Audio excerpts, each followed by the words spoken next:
Ang Taawi ay isang nilalang mula sa paniniwala ng mga Maranao na kinatatakutan ng marami. Isa siyang dambuhalang nilalang na may labis na mahabang mga braso at binti at itim ang balat na animoy bahagi na ng dilim ng kagubatan.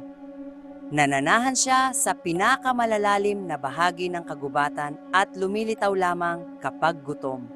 Nilalapan niya ang mga lalaki ng buo, ngunit hindi niya natutunaw ang kanilang mga mata, na isinusuka niya pagkatapos.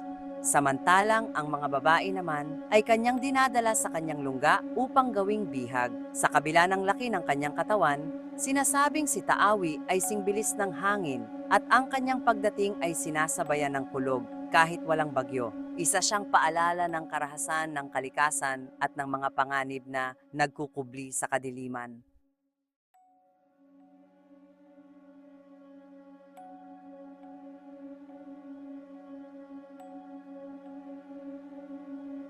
Ito si Lola Minda, at tandaan, ang taong may alam, ligtas at hindi malilinlang.